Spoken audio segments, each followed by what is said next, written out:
Hey guys, Duane coming to you live from my shop. Today we're talking about wiring on a 71 Chevy C10. We've done some other episodes on it. You can see that I've already started wiring this thing because, again, I forgot to record. And Gibby from Gibby's Garage, dude, you got to record this stuff. So I am. But like I said, we're working on wiring, a complete wiring kit. It's a kit that came from AmericanAutowire. And like I said, I've started this already, and I'll get some pictures and some video, and I'll show you the kit and show you the reason why we decided to do this. So stand by.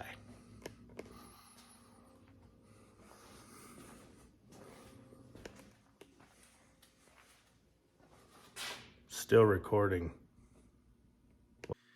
Okay guys, we're at the back of the truck. As you can see, I have removed this entire loom. I tried to get it all out in one piece, but it's dry, it's brittle. There's, Scotch locks, there's butt connectors, there's, I don't know what the hell this is. But anyway, there's all kinds of stuff that, just over the years, 50 plus years, it's 71, you've got, Jimmy Bob and Billy Jim wiring setup stuff in here. It's just the best thing you can do is rewire it. You can see this is dated. It's an externally regulated system. I'll take you up in the front and show you in a few, but we changed it over to an internal regulated car, but you can hear it. I mean, this stuff just is falling apart and breaking. And when you sink kind of money that you are into restoring the love of your life, maybe that's your wife, I don't know, but the love of your life being your car, you don't want to have this kind of stuff in it, and it's pretty cost effective to do and easy. And this isn't something you just want to overlook and leave out when you're restoring a vehicle. It can cause some serious problems, melt your car down, and you just watch it smolder on the side of the road. We've all seen those videos. Your heart goes out to those guys, but it's because of leaving stuff like this in your car that kind of stuff happens. So, best thing you can do is find a wiring kit that you like and start your process. So this is the auto wire kit we're working with today. Part number 510089. It's from 69 to 72 Chevy truck.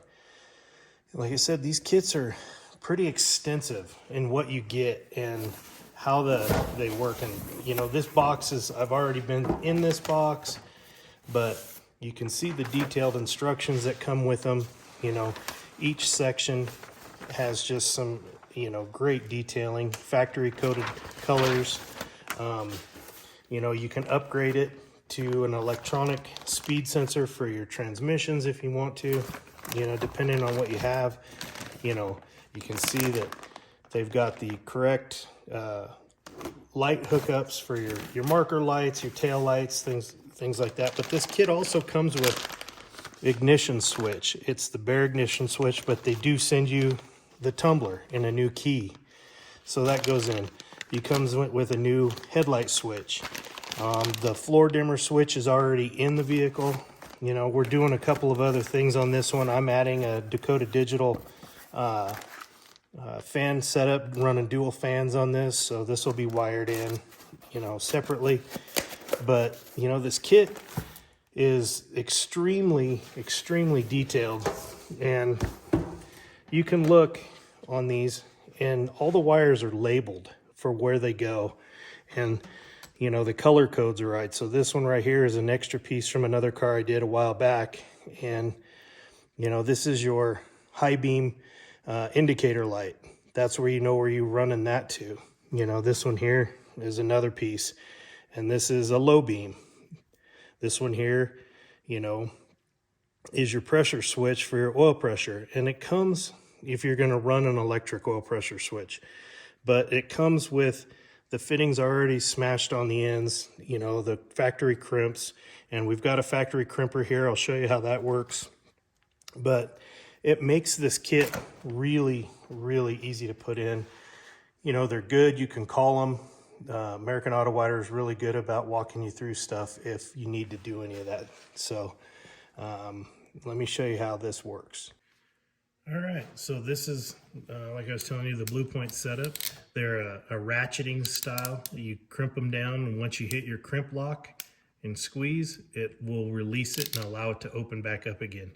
If you're interested in this is the part number is a PWC48, and it's a Blue Point.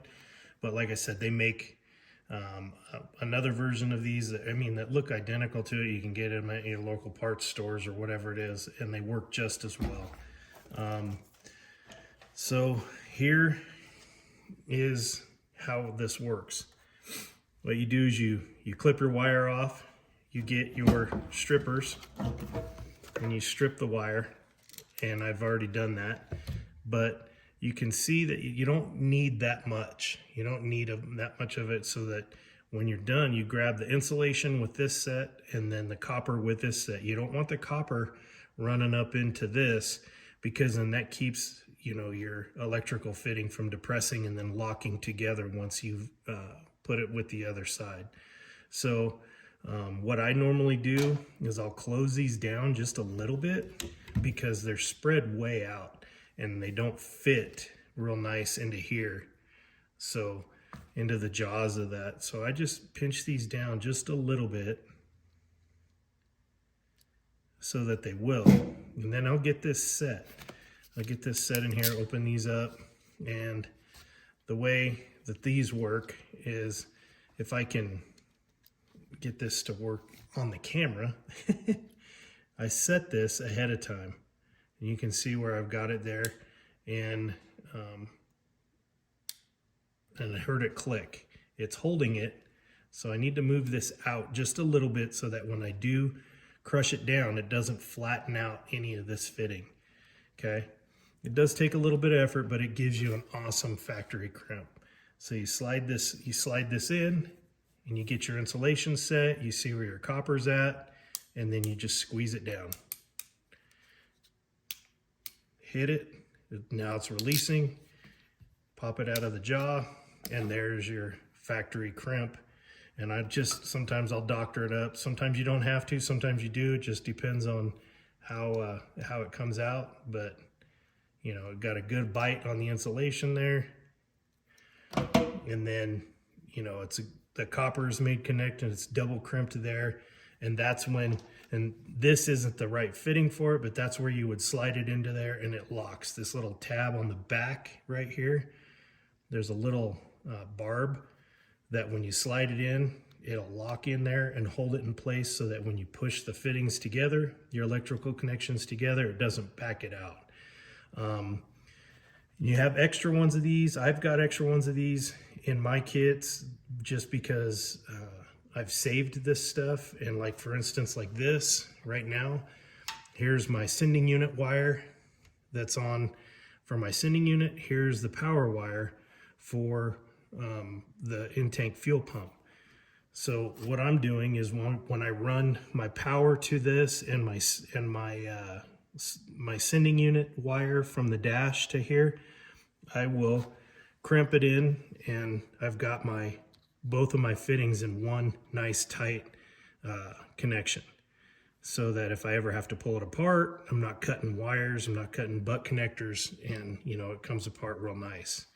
So that's American Auto Wire's setup, and that's what we're using on this 71 Chevy C10. And I'll get you some snapshots of some of the stuff that we've already done, and hopefully you might want to take on a new task, or learn how to rewire your car. It's not as daunting of a task as you would think it would be, but you know, it's fun.